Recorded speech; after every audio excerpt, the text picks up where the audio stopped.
Greetings, YouTube. Got a request to do another video, and I was going to do it on liberalism and the flaws in the logic that I see in liberalism, but I got shared a video from a friend of mine who's a member of one of the men's rights activist groups that I belong to, and I've kind of changed my mind. I'm going to do it about this. First thing I'm going to do is let you listen to, hopefully what you can hear is a short audio excerpt of that video.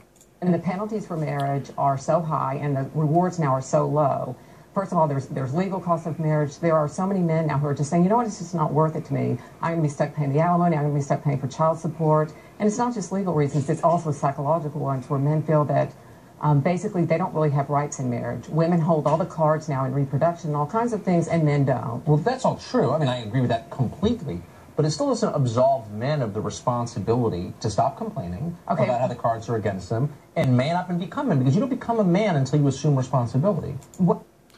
So, in case you didn't hear it, and this was on Fox News, by the way, Dr. Helen Smith was explaining to the panel that, you know, in this day and age, men have very few rights and privileges in marriage. They have a lot of obligation, a lot of responsibility, but very few rights and privileges. And she explained that a lot of men, which is extremely true, they take a very logical approach to marriage. You know, cost versus reward. And she explained about the high divorce rate, how a lot of times men will lose their families, all their savings, their homes, you know, and be forced into almost complete destitution because the woman no longer wants to be married. Now, that's not to say that there aren't marriages that end in divorce, that it's needed. You know, that a partner was abusive, the home situation was so deplorable that it wasn't constituting what marriage should be, which is a partnership between a man and a woman for life. And the host, this is a man, by the way, just so you know. He says, well, yeah, I agree with you. That's completely true, doctor. But men need to quit whining and man up and just, you know, even though it's a raw deal, they need to go ahead and get married just because they're supposed to. And I was flabbergasted when I saw this because I couldn't believe a guy was saying it. I'm like, do you even get to visit your balls? You know, or are they on a glass curio case on the cabinet, on the mantle above the fireplace? You know, when I was in my 20s and I was starting out in life, you know, I grew up in the church, and I grew up like most American kids do, just a very strong Christian upbringing, good family, and I won't lie. One of the things that I wanted to do before I got old was find a good woman, marry her, and have kids. I wanted nothing more in my life than to be a good husband and father, a provider and a protector, because biblically that's what men are supposed to do. You know, we are to protect and provide for our families. I can tell you, I'm never more happier than when I'm out there, you know, providing and protecting for the people I love. It really gives me joy. But as I got older, I realized that's very rare. And the chances of having a 60-year marriage, like you hear about from these old couples who've been together forever and they're awesome, it's you know, 1 in a million now. And a lot of that has to do with third wave radical feminism. You have women out there who want it all. They want, you know, the 20-year career, making 6 figures a year, and then they want the perfect husband who's tall, dark, handsome, and sensitive, you know, and the 2.5 kids in the 2-story Victorian with the white picket fence and the 2.5-car garage. And there are good women who go out and they get those things. They make the sacrifices necessary to achieve their dreams. Unfortunately, they are not the common woman. You know, the common woman today, you know, in her 20s, she parties, goes out with the hot bods and the cool guys, and they get pregnant, and they have children out of wedlock. And then by the time they hit their 30s and their mid to late 30s, they realize that all those cool guys who were just so hot, well, they're not around anymore, because that's not what they do. And the common looking guy who's got the good job and the good career and has savings and owns his own car and has his own house, he's not interested in her. You know, for lack of a better term, she's used goods. You know, she ain't as pretty anymore. She's damaged emotionally, mentally. You know.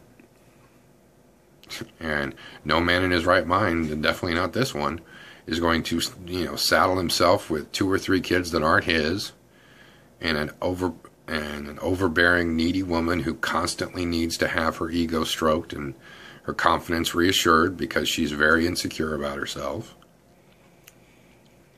You know. So, you know, why are men not getting married? Because there's no point to it.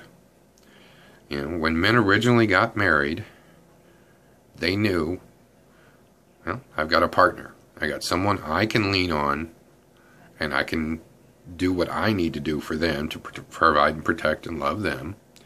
And that's set for the rest of my life. No matter how hard things get, we're going to be together. Well, it's not true anymore. You know, it's no lie that 50% of all marriages end in divorce. 70% of all divorces are initiated by women.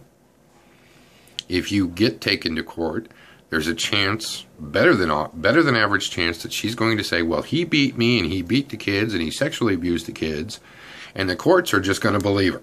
No evidence, nothing. As soon as she points her finger and makes the accusation, you're screwed. You will instantly be kicked out of your house by the police. Your, you know, visitation with your children, if you get it, will be supervised. There'll be somebody from Child Services standing in the room watching you as you play with your kids, wondering, well, why is he touching her shoulder? And why are we here in his apartment? Why aren't we out at the park? And constantly bringing into question your motivations, even though you're not some sicko.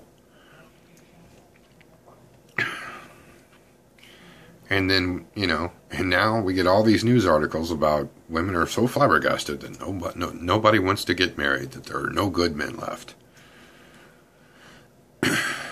Well, there are good men left. They just don't trust women. And the only people women have to blame are themselves. Because constantly, every day, we see the double standard. You know, now that women are earning more and getting better educations because women dominate college, they're starting to earn more than their spouses. And eventually, when she says, well, this guy's not good enough, I'm not going to stay married to him, and she decides to divorce him, oops, you make a lot more money than he does, so guess what? You have to pay him alimony. You know, I saw a news report by that white-haired dude on CNN about manimony and how it's so unfair that these women have to pay lifetime alimony to their men. Well, it wasn't unfair when men were paying lifetime alimony to women. No, that was justice. That was fair. But now that the shoe's flipped, all of a sudden it's not justice, it's not fair, and men are being abusive again. Well, I got news for you. The patriarchy is bullshit. There's no such thing. Never has been. The wage gap is a myth. It's never been. So, if women want men to come back in their lives and be the kind of men that they want, strong, protective, providing, loving, good husbands and fathers, you're going to have to change. You're going to have to stop multiple choicing. Well, he didn't work out, so I'll just pick someone else. You know, I'll just divorce him and find another guy.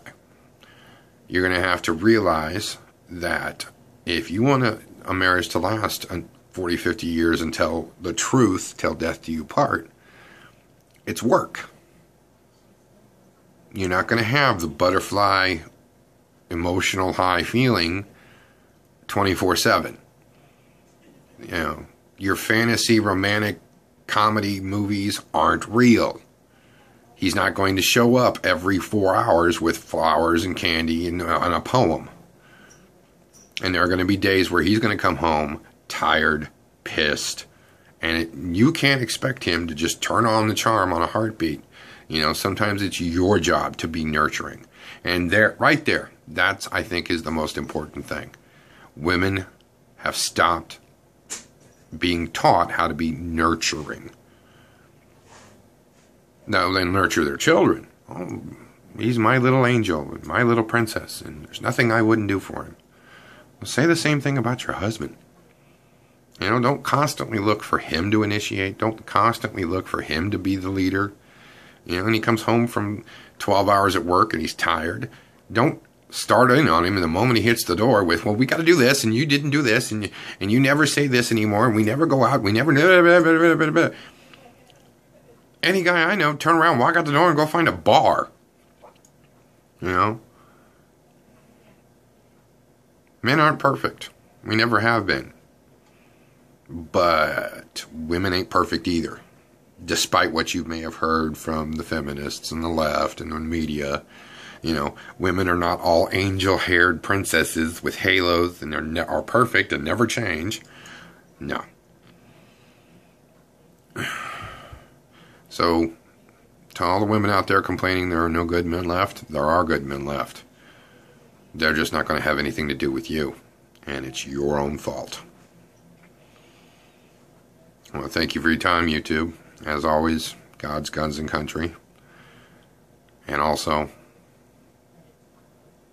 you know, try and be better to one another.